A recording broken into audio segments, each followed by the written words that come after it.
And I mean, she would. I forgot to do that, Penny, and you didn't remind me. I forgot. Sorry, Bria. But that's okay. She would chase the ball until you were exhausted. She never got tired of chasing the ball. You had to hide it if you wanted her to stop.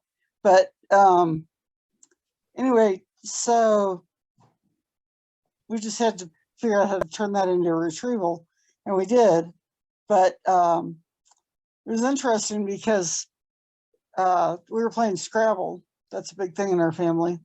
And we dropped 3 tiles one night. And I said, I want to try this. I didn't know if she could pick up Scrabble tiles without eating them. They're pretty small. And I asked her to get them.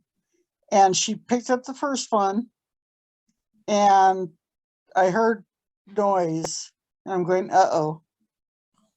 And then she walked over and picked up the second one. And I didn't hear any noise that time. And she walked over and spit them out into my hand. And she went back for the third one. The noise was she was moving it in her mouth to go pick up the second one. All they were was down. So, I mean, it depends on the dog, too. If it's something they're really interested in, you can teach all sorts of really cool things. Well, and that's just it with Azul with Retrieve. He absolutely loved it, and we started it as a game, and it has always been a game to him. He still thinks of it as a game. So, and now it's more of a task, but he still thinks of it as a game. We do that too. Initially I taught him how to, he would play fetch, but I also taught him, I also did the full on shaping a formal retrieve with a dumbbell. And because I wanted to make sure we got the whole dumbbell to hand, and we practiced with the bumper outside on the lawn. And we did a bunch of different things, but there's times that I have found for Nick that it's in his best interest mentally to let him play a little bit on those retrieves, even when you're asking for him to hand you something.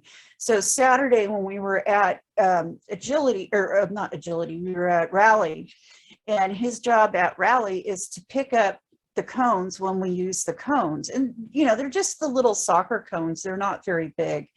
And so he knocked the first one over and he started playing soccer with it. And this was all on cue. This was not while we were doing rally. And he kicked it all the way between like 4 different pallets of things they had as a display. They had a pallet of milk bones and like a ladder there and 2 other things. And he kicked it between all 4 of them. And there was like a foot of space, not quite a foot of space in between each side. So it was a cross. And we picked up the other 2 cones and he knocked them over and he batted them around a little bit and then picked them up and gave them to me. The third one he just handed to me. So I took him back over to the one he knocked between all the stuff, and I had him on his longer leash, and I told him to go get it, and he just goes right in there, and he's like, okay, well, this is really cool because now I get to explore. And so he had made it fun without making me mad. I could have gotten mad at him and irritated and frustrated, but it's like, you know, he's doing what he's supposed to do. If he's batting them around a little bit and it's the end of class and we're not holding anybody up, I'll let him have a little bit of fun. And I think it's important that we do recognize that sometimes it's okay to do that with our dogs. Yeah, door opening things, the buttons, those can be a lot of fun. We're working that with stoplights right now. Ozil does not find those fun, but it's also one of the things that I don't really need. So like we only really do it when we're like with Jen and Betsy, because Betsy finds it fun. So we take our turn there and practice a little bit, but he would just rather not. Where it can come in handy, because I don't necessarily need it, but if your hands are full, like when I have classes at the college, my hands are sometimes very full. It's really handy to have them do it. Oh, yeah. And I mean, we still work on it a little bit, just not hard. After multiple fractures and crutches and knee scooters and owning a knee scooter now, I think it's, hopefully I'll not need it, but I think it's important to teach. at least for me. So But some another of the- tip that Oh, go ahead.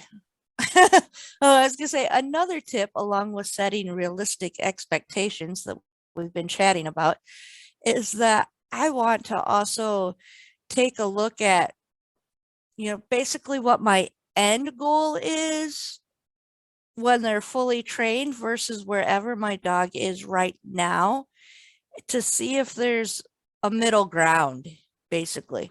So like with Azul has some light guide tasks, like the go find daddy or any family member he knows by name, or go find the car, that kind of thing.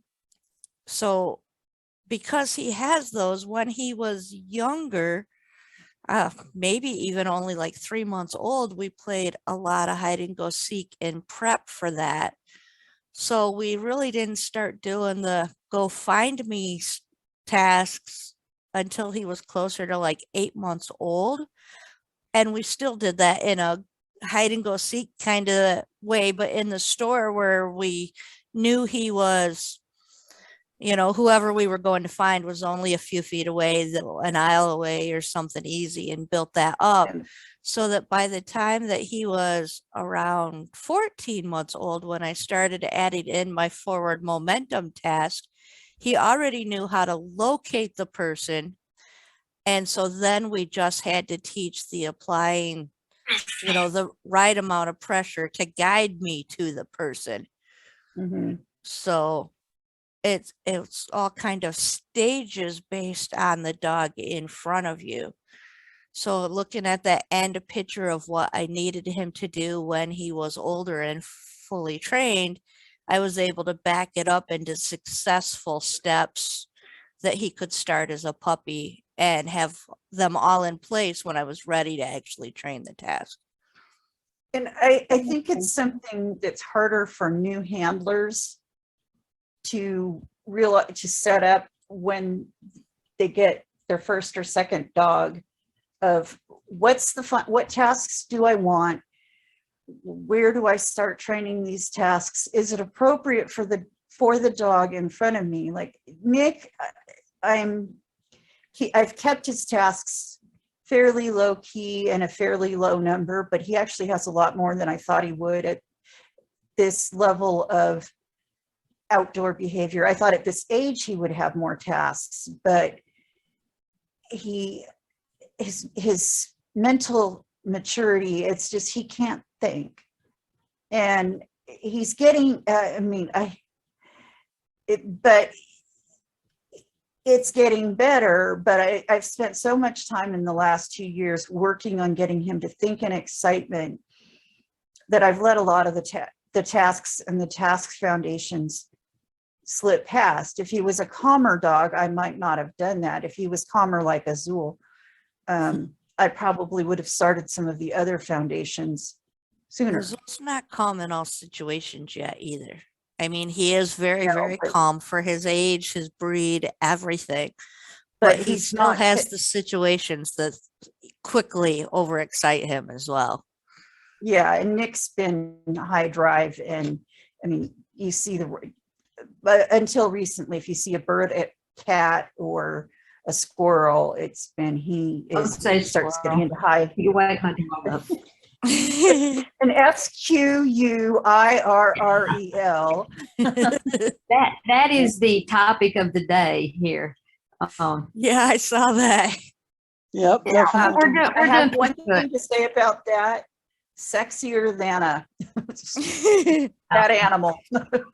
Yeah, With kennels, we're doing a lot better. The whole with him, he's 9 months old, and what I have learned with Shy and Rainy is not to worry about times. That I have, goals of what I want him to learn and how we're going to get there, but I'm not stressing out about timelines with him. And that's been so nice to just relax and go through adolescence. They do so well as little puppies, and all of a sudden everything changes, but you expect it. And I told Bart, yesterday, I said, we got 6 months ahead of us where it's gonna be tough. But if we Yep. just stick with it, and be consistent and hang in there, it's gonna be so worth it. And Well, Patty, task training to me is just, that's just like so far away. Yeah. Patty, I would say, I would highly recommend that Sexier Than a Squirrel. If for no other reason, either you or Bart or both of you, just a few minutes a day doing those exercises, because it's not so much that it calms them down, it teaches them to think In high arousal. in high arousal. It teaches them to go up and down. It teaches it's based on teaching concepts instead of just skills or tasks. More than any other. We're not really having problems addressing it. That's just the thing now. Rachel took him to Joyner Park where they had a bunch of squirrels running by, and just put a mat down, and they just hung out. And he get treated for looking back at her, and she didn't have to hang on the leash or nothing. He did wonderful, just working on that. The other problem I was having was when we put the new fence in, we changed things up, and where he was raised running out that doggy door free to run out it and just do what he wants to.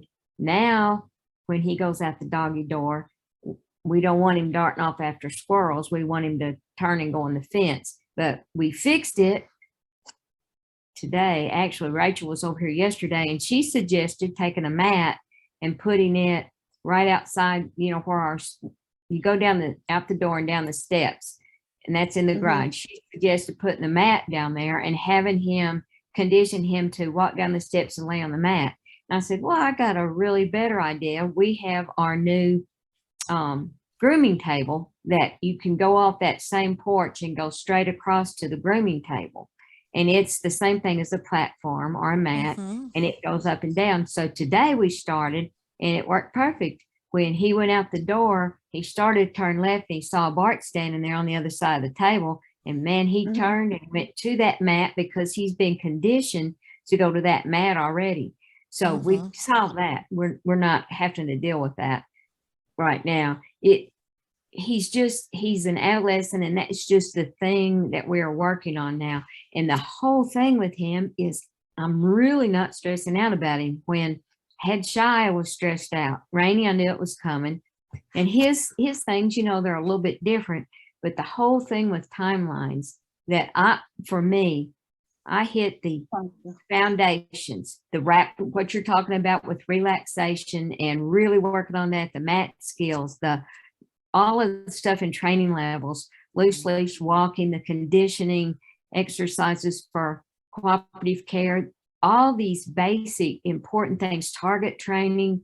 We're working on those, and we have the idea of wanting him to go to the mobility stuff, but I'm just really not in a rush with him. I know he's going to mature slowly. And just like y'all are talking about, if he wants to do a game or something that works on those things, and retrieving, working on games, and that's with that. But retrieving and mobility skills are the end goals.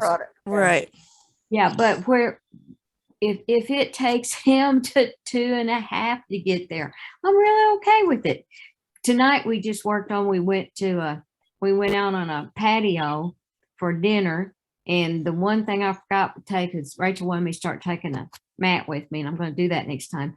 But we had cars going by and kids running by and people that are around there talking to us. I mean, just all these things that adolescents just need to work on, and just chilling out in those situations.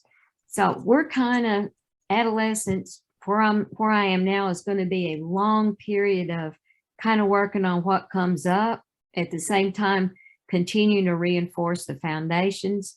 And if he can do some work and stand close to my side, working on that mobility position as we work on healing and loose leash walking, and we're doing it on the scooter, those things are getting worked in there. I just don't really have a, something in stone about times that I want myself to be there.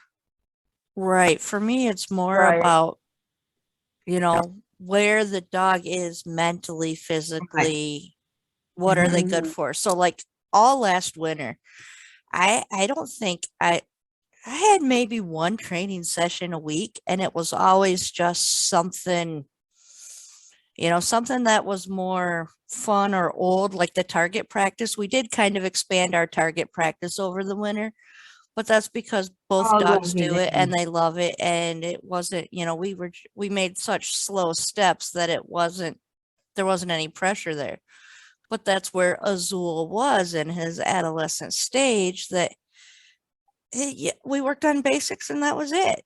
And targets is kind of one of those basics for us. Well, that was that's what last year was about for us, because I literally could not manage. I had such a hard time managing Nick on a day-to-day basis, just to even go out to go potty and to go on a walk. He would react to everything. And so we spent a lot of time playing games, and getting him to play games taught him to think. And now I have a dog that at 2.5, he'll still pop up barking, because he did that earlier this evening.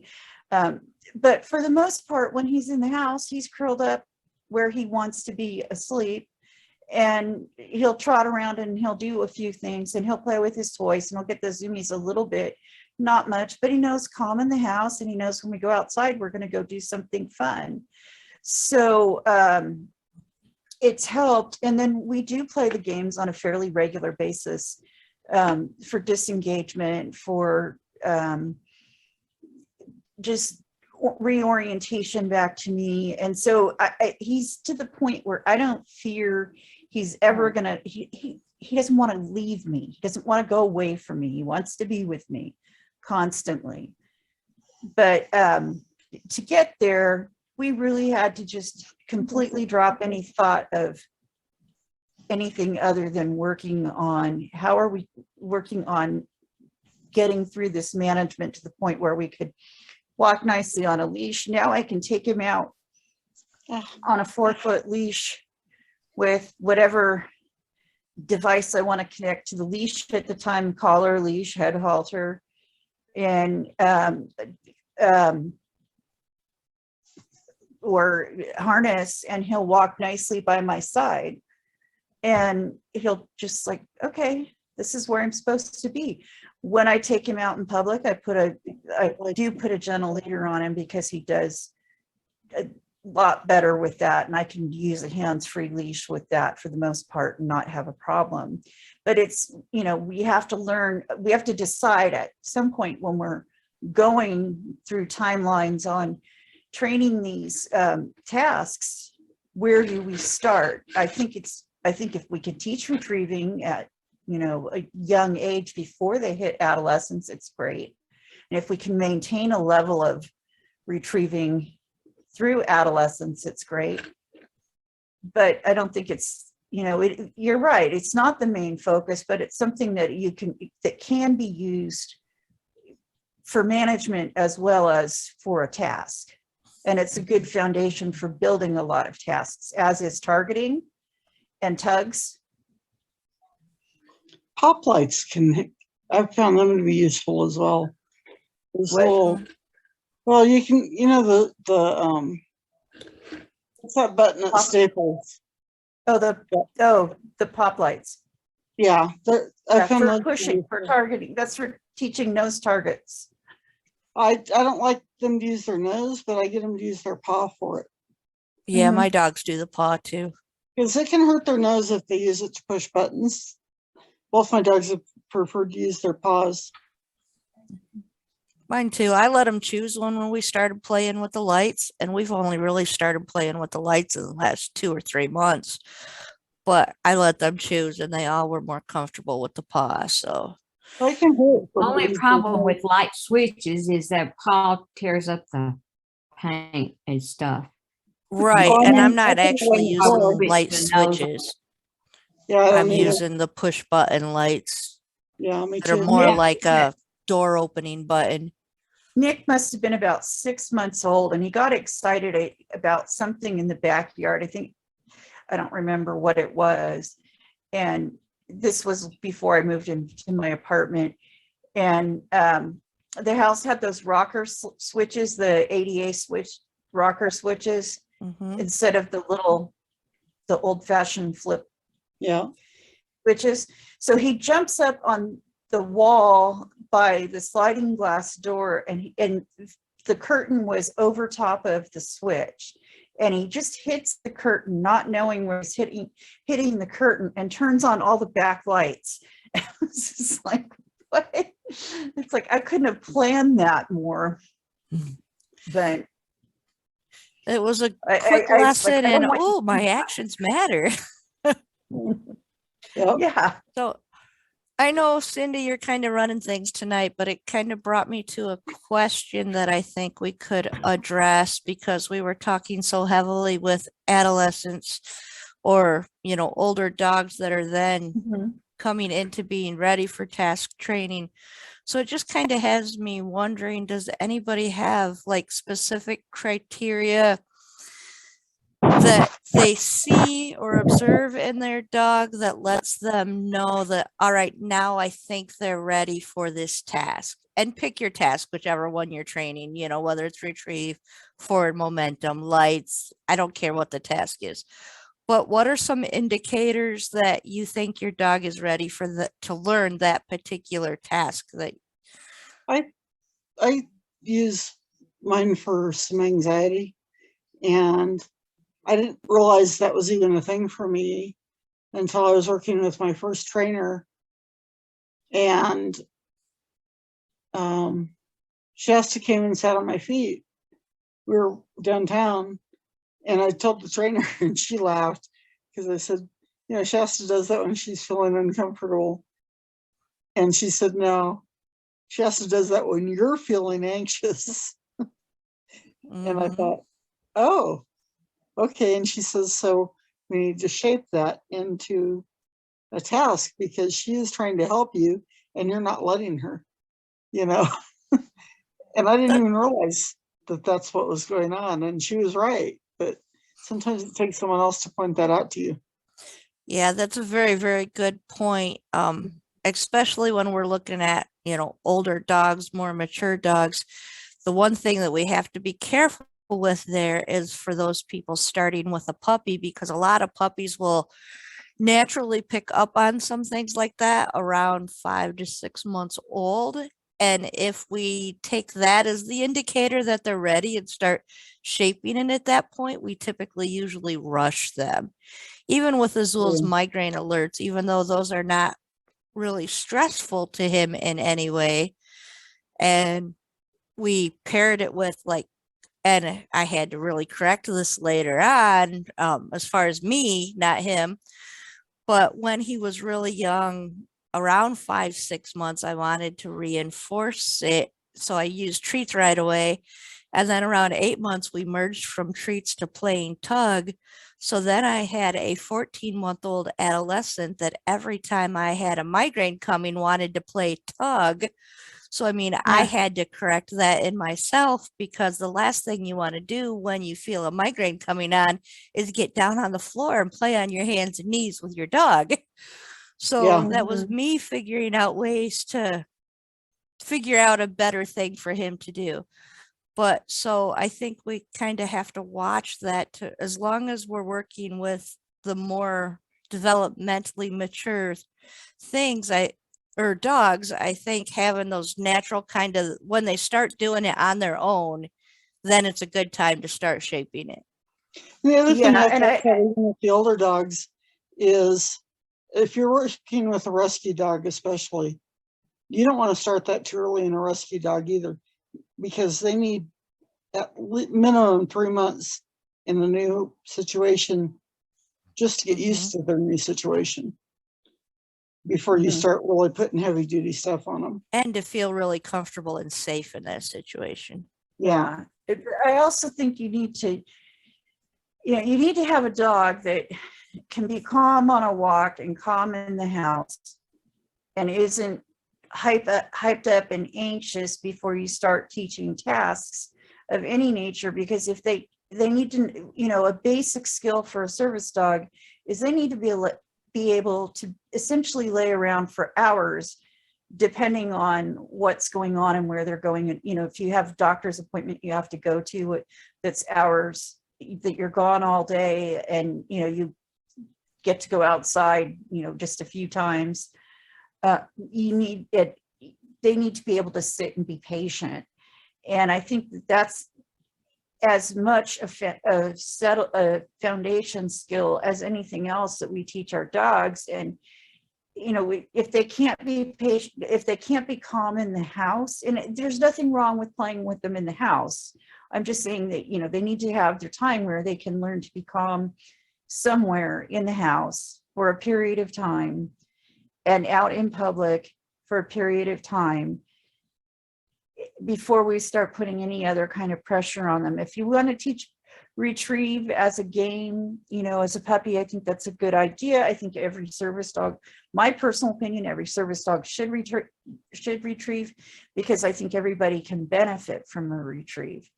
So I'm sure you don't feel like bending over and picking things up when you have a migraine, or if you have a physical mobility, it can be difficult to pick things up. Or, somebody who can't see may need the guide dog to pick up the leash they dropped or the money they dropped or something. Yep. So that's an important skill to teach them while you're teaching them to be calm, but to also be aware that when they hit adolescence, they may go berserk. And you may have to revisit all the calm training that you've done. Those are two really good indicators, is, when the dog starts to do it naturally and when they can be calm in multiple environments. Especially at home, because that's where they're going to decompress. Right. Now that's the kind of what I was talking about tonight. My focus was on that. My adolescent being calm in these different environments. We had motorcycles and hopped up cars and just everything all around us. And for him just to relax and lay down was my goal of the evening. Mm-hmm. That's great. And it's at his age. I didn't realize. Go ahead. Go ahead, Cindy. Go ahead. I was just going to say it's important. It's an important one. I was going to say, I didn't realize how calm Azul was until he started wearing the Fit Bark, and it's still messed up, so it's not working. But like the days that I was able to track his activity, even unless we set out for a long day of hiking, which is usually my chosen activity, unless I purposely do that, he's getting less than 5,000 steps in a day. Your And dog I'm, get less than 5? yeah, You're kidding. which blew me away. Rainey is going to be 10 in October, and she's got that PLN. And remember, Finn had the degenerative myelopathy. He got 10,000 steps until like the last couple of months of his life.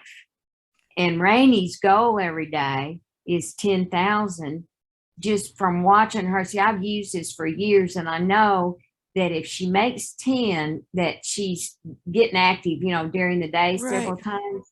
But that takes me, I probably, like tonight, we go down, and we are back and forth from the lake. And then she had 2 walks today. And she probably has it in. I hadn't looked today. But Jaser, being younger, he runs.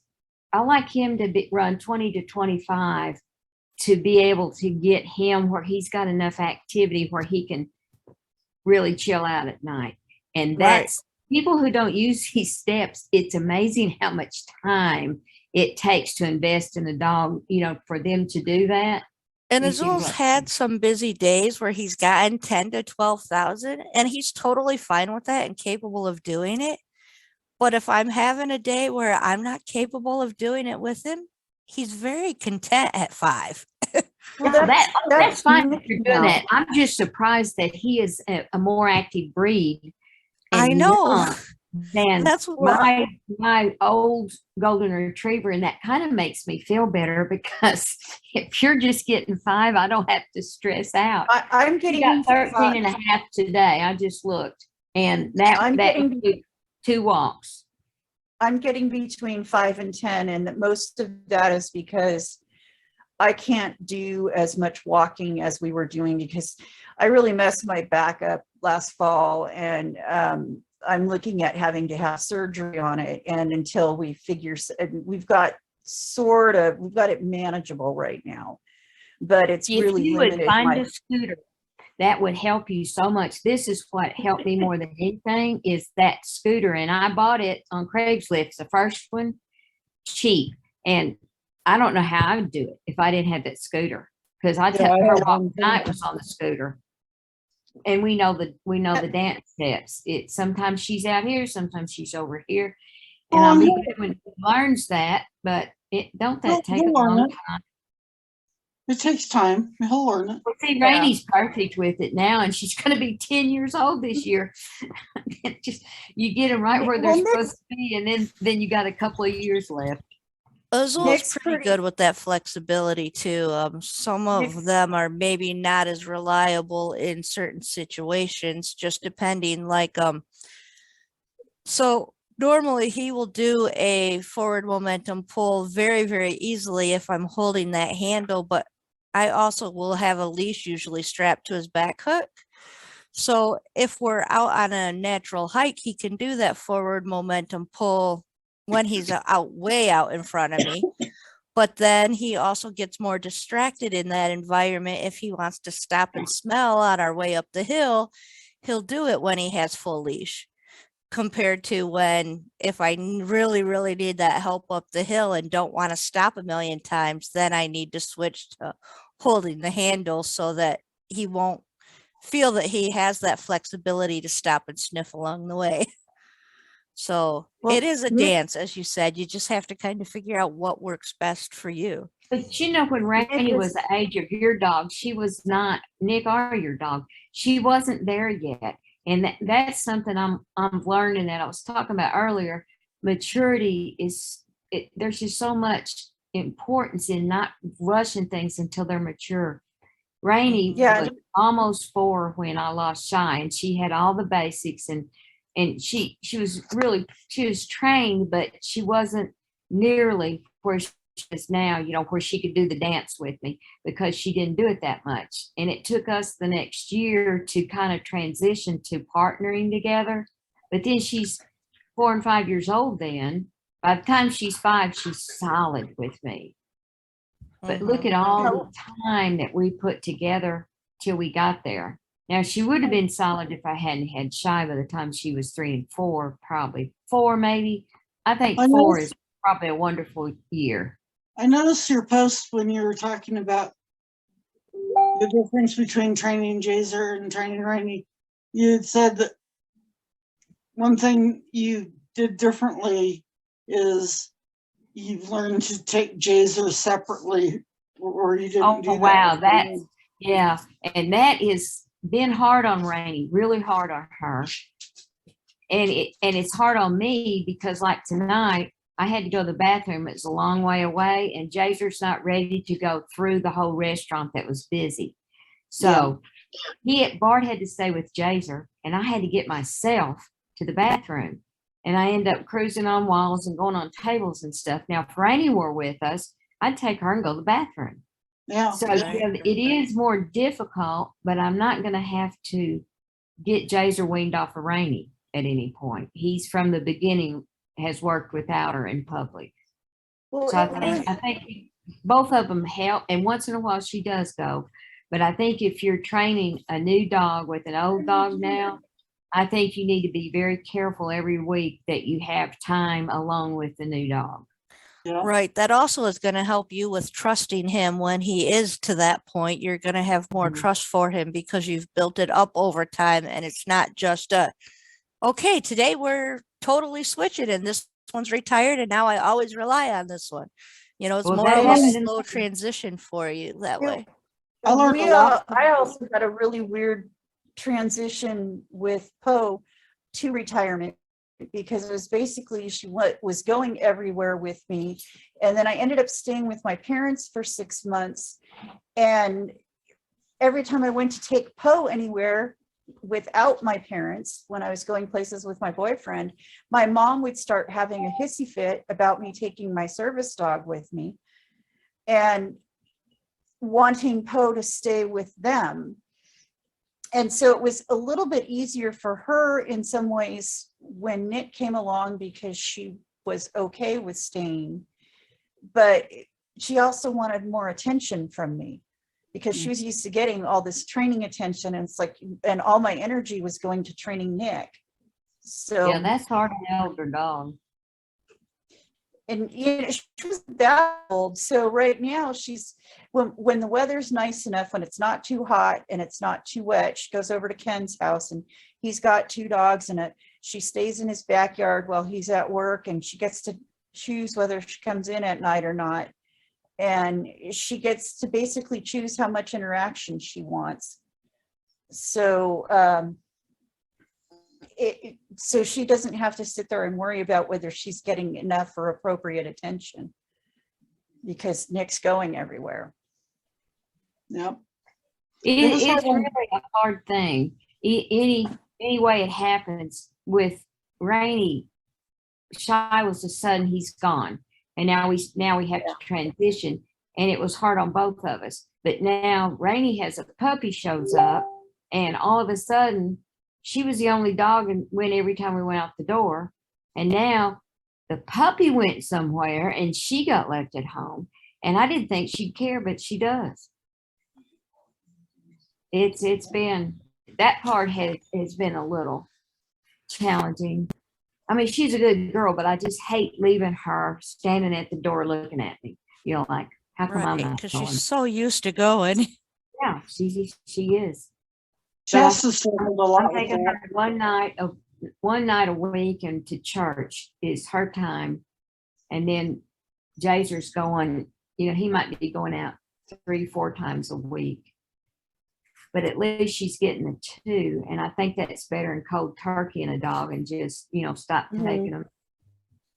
Mhm. I like phasing them out. And Yeah, but that's what I want to do. Penny, this is also part of the timeline, because it's a timeline of when you're retiring them. How do you retire them? Because there's a lot, you know, there's a lot to consider when you're retiring your dog, how you're retiring your dog. I know we'd all want our dogs to live forever and work for, be with us forever, but that's not realistic. And there is a But- definite, I think, definite timelines to that topic that, Yeah, and everybody We're gonna needs to cover- look at it. As the dog gets older. At what age do you retire your dogs? You know, I think once a dog is 8 years old, you need to be watching them and, you know, looking at them health wise and how they're behaving and how they're feeling. oh, absolutely. I mean, I have a tentative plan in place. I think we're going to cover that on another evening though, I think, but I have a Yeah, tentative plan. because that will be a So- long discussion in itself. Yeah, and I think it's something, you know, Maria's going through it right now, and Ashlyn's Um, going through it soon. going through it soon. So I think we need to cover it. I don't know if you have a plan, Penny, or not. I know I do. You know, Azul's pretty young, and I don't really like, I should, because, you know, after suddenly losing my last dog, and Azul was kind of a surprise kind of thing, because we were forced into training a new puppy. But so here's one thing that I've noticed, and it's my bad, but like every puppy I've ever brought into my home, including Azul, I've had at least a teenager or young adult that helped me through that puppy stage. I So have, then when I had Roz here for even just 12 days, that was my first puppy to not have Oh, a puppy here, or not have that helper here. So I mean, That makes yes, a my husband difference. was here, but my husband wanted nothing to do with the puppy I was training, so I had her for a short time. She wasn't mine. It wasn't like I thought that I was going to keep her and change my mind. But So that was a big eye opener for me that I don't have the health and stamina to do that puppy raising on my own without having a helper, without bringing in somebody to help me at least a couple of times a week. I That don't. that is something that is really tough when you get to that point. With MS, it's slow with me, but when Rainey came along, I could still do it all. And you figure she's almost 10. So 10 years ago, I had MS, but I could still do it, do all of it. And then Jaser came along, and I've actually had some tearful days, and I'm not a depressed kind of person, but I've really had some times it's been kind of dark with him. Just, I don't have the teenager to help me anymore. She's gone. My grandkids are grown. Bart is got so much to do that I just can't have him constantly doing everything. And Rachel, I can only get her once a week. And I just feel sometimes that I'm failing Jaser because I can't get him in the car and take him somewhere.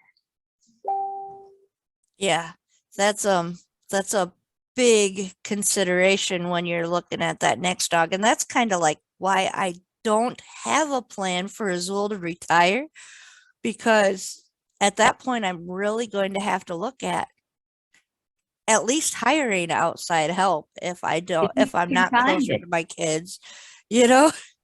I still have kids that absolutely love dogs and would love to help, but all of my dog loving kids are living their adult life 5+ hours away, compared to, like, I do still have a son that's living with me still, but he's working 60 hours a week most weeks, and he's my one non-dog loving child. So I mean, if I need him to do something, he'll do it, but he doesn't want to do it and doesn't enjoy doing it. So I try not And to the need dog it. knows that.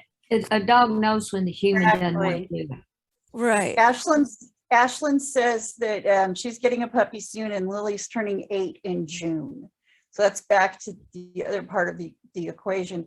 Penny, I can feel you. When my Newfoundland that I was going to train for rally, this was a really good Newfoundland, from a really good breeder, from really good lines. When she was a puppy, my oldest was 2 and my youngest was 6 months.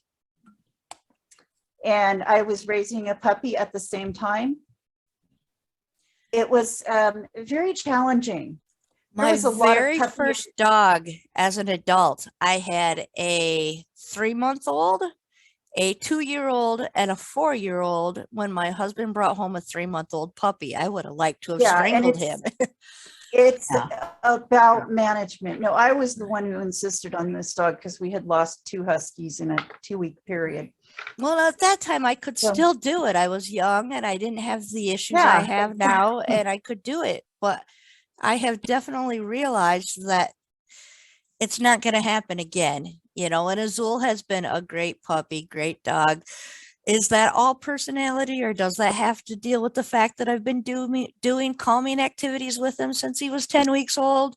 Probably a little bit of both, but I think a lot of it has to do with. It takes a lot. I'm telling you.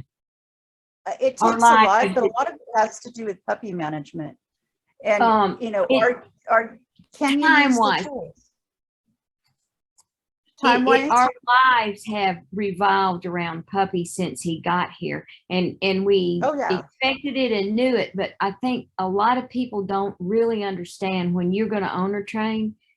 Programs have a thing going on all day with these dogs. They have professional people doing it, and the dog is involved in stuff all day long. If you're owner training, you don't get to just ignore the dog.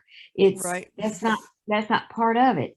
It changes your life, and your life is revolves around this training of this dog for like the next 1.5 years at least. I was going to say at least 2, if not 3 years. And when you I hope it eases up some by 18 months now. It may still be the same. It should ease up, but he's still going to be like, your focus on him is going to be greater until he's at least 3 years old, I would say. Last year at this time, I was ready to send Nick back to the breeder. I was crying over him every night, and I was ready to send him back to the breeder. This year, he's laying on my floor. He's not going anywhere. he's earned a title, he's working on another one, and I'm perfectly content to have him and work through the rest of his issues. But I also had one of my trainers tell me, she said, I'm really impressed and proud of you for what you've done with him, because he's come so far and you have not resorted to doing any kind of punishment behaviors with him. You've been very good with him, teaching him to behave, teaching him his manners. And she said most people with a dog like that would have resorted to a lot of punishment, P positive behaviors with them. People don't realize how And- much patience it takes to see that dog through that teenage years, everything from 8 months Especially- to at least 2, if not closer to 3. Well, especially And- with a high drive dog that was attacked right as he was entering puberty. It's, it's taken a lot of patience and I've had to look at every resource I could find to find what's going to work with him that goes with what I believe and with what I think it is what he needs. If I could run him without a head halter, I would. I can't do that by myself. I don't have anybody else to help me. So, we resorted to the head halter, but You got to be safe. also, pardon me? You got to be safe. Yeah. And That's super he doesn't important. You like got to be it, but safe. He doesn't like it, but it's not that he has to have it off and he doesn't like it on. He doesn't like it on because he knows he can't misbehave with it on. That's really what it boils down to. He'll leave it alone for hours. Then he'll see a squirrel and want to go after it, and he's just about had too much, and then he'll start fussing with the head halter. You need to send him to That's- squirrel boot camp with Jaser. Oh, he's been at squirrel boot camp for a year. He's in there. And Oh, he's a yes, lot we better, asked- just not perfect yet. Yeah, Right. Joel's As not a perfect. result of squirrel boot camp, we did 21 days to a stress-free walk. We've done naughty but nice. We've done pro dog trainer.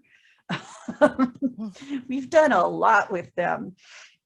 Different dogs take different amounts.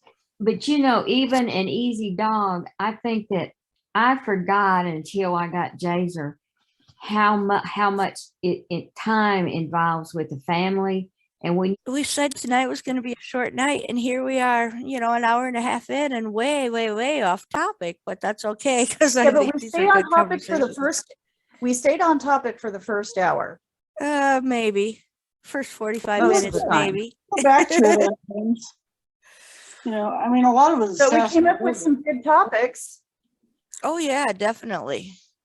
Well, Any it was a other very topics small we group, want to too. suggest to add to the list? I think everybody here is in the working pause group, but if you're not, we have kind of a running poll there with topics for this chat. So you can go in there and vote for your favorite topics or add new topics. And every time we cover one, I've been deleting it off. So we'll keep adding topics to it as well. So vote more than once if you want to. I think the Yeah, and it's retirement kind of nice. one that came up was an important one Mm-hmm. because several of us have one coming up or are at one at the moment. I've had 2 in 6 months. I think that's a record. Mm-hmm. So yeah. So I think how we're kind of doing it is picking off the one that's got the most votes for each topic. Right. And then we take that first and then we go down. So keep voting, keep checking, keep voting, keep answering the poll. So, because this one was definitely, I think it was a very important topic, because we don't want to start, teaching the foundations of a task while the dog is young, there's absolutely nothing wrong with that, especially if you're teaching it as a trick. And then, you know, cleaning it up as you add it in as an actual task. Right. But also being aware of where your dog is mentally and physically on the timeline.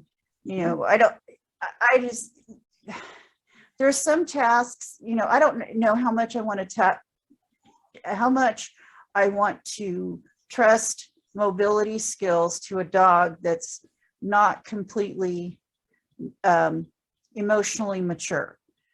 Because if there's still have a possibility that they might Chase the squirrel. Then it may not be the best time to be teaching them, you know, I just need to hold on to this handle so the world stops spinning. But that doesn't mean they can't be working on other exceedingly important foundation skills. Mhm. Plus, if you keep it fun, I think they learn it faster. Oh yeah, like when I let Nick bat the cones around, that just made his day. He wasn't as interested in the, hope I'll be getting the video up tonight or tomorrow. He wasn't as interested in the laser retrieving today because he thought there were cats out there. And I mentioned the cat several times in the video. But we were trying a task he knows in a new location with a new bumper. Yep. You know, it Makes a difference. oh yeah. If we're in the backyard and I'm working with Guinness, I can always tell when the Raven, there's several, but the Raven is up on the telephone pole because he stops whatever he's doing and they scold each other. And it's a particular Raven, and he doesn't like ravens, but this one especially, and this Raven doesn't like him either. And they scold each other. It's a very convoluted conversation. I have no idea what they're saying. Yeah, the other thing I think at some point we should discuss is, I don't want to call them bad behaviors, but behaviors we might tolerate at home that we wouldn't tolerate in public. Yeah, I can think You know, of like some. like I don't let Nick on furniture in public. Like I'll let him on a picnic bench that the geese, if my thought is if geese can poop on it, he can get on it. But I'm not going to let him generally on furniture. Like if I took him to the doctor's office, I'm obviously not going to let him get on the chair in the doctor's office versus he sleeps on the couch, my bed, the chair. I think we have the whole furniture topic as something all by itself in the pool because everybody has different rules there kind of thing. So, you know, does your dog sleep in bed with you or is your dog allowed to get on the couch at home? What about a park bench? You know, everybody has different ones. But there's other rules too. Like if you go for a walk in the neighborhood, I don't expect any dog of mine to be in a, you know, formal heel while we're walking in the neighborhood. They're allowed to check things out more. Mm-hmm. And that is just outrageous, people who do that. That's high distractions. It's not fun for the dog and it's fatiguing. And that kind of a heel walk, a regular heel, that just upsets me when I hear people say they take their dogs out and do the whole walk that way. That's no fun. It wears the dog out. I want the dog to stay with me. I don't want him pulling on the leash, but they can look around more. They could, you know, they don't have to be as focused on me. It's supposed to be relaxing for them. They're supposed to be, you know, so I think, but if you're doing it, there needs to be a time for if you're going to do formal work, there needs to be a time for formal work and there needs to be a time for, let's go, you know, sniff, let's go kind of check out what's going on in the neighborhood, you know, and there might be some, you know, like, oh, well, you get to look at the geese on this walk, but you don't get to look at the geese when we're doing heel work. Yeah, and I think that's what I would do is just have a time for it, but doing it for an hour-long walk, I don't want to say how any dog can help an hour. Even mobility work can be fatiguing. When we go on when I used to walk in the woods for a couple of hours at a time, Rainey would just do mobility when I had to have it. And then I would stand and let them go sniff for a while. And then we'd take off walk again. So it would be kind of they help me walk for a while and then we get to stop and sniff.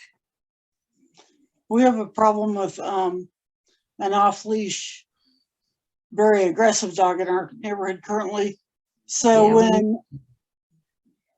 working on it. The cops are working on it too. And when he does have it on a leash, and don't get me wrong, it's a pit bull, and the guy has taught it to be aggressive. The guy's aggressive too. So when I take Guinness out, I don't dare take him out on the streets around us because we never know where this guy is. I take him to the little dog park no one's ever at. And the first half hour that we're there, he's allowed to do whatever he wants. And then we work on, whatever I want to work on at the time after he sniffs and lifts his leg and does whatever he wants. Because it's a safe place to work on things, Mm-hmm. I've been telling people a lot lately to do the sniff about, or, dog on a long line, go out to a park, the outskirts edges where you're not really close to anything, and plan on spending at least 30 minutes, but depending on the dog, of just sitting there disengaged from your dog while they explore the environment. Because eventually they're going to explore that exciting environment enough that they're going to come back to you and want to interact with you. And that's when your training begins.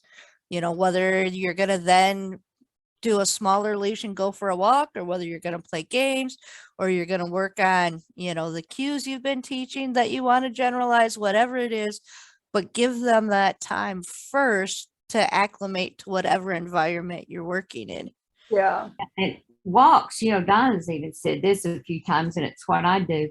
If we'll do the same trail up and back, and Rainey gets to sniff all along the trail, and I'm not as fatigued when we go up. And then when we come back, she'll walk the whole way just in a mobility position, and she's fine. She's already smelled all that. It's old news. Yep, that's a good point too. Well, guys, I'm tired. I'm going to sign off. But I will talk to you. It's almost 11. Yep, definitely. We're all tired tonight. Lyra, thanks for joining. You kind of came in when we were all off target. Yeah, it was very, very late. I didn't realize my phone had got turned on silent, so Oh no. Yeah. Okay. Well, got distracted. No worries. We'll try to have a recording of the early part of it anyways. The important stuff. Yeah.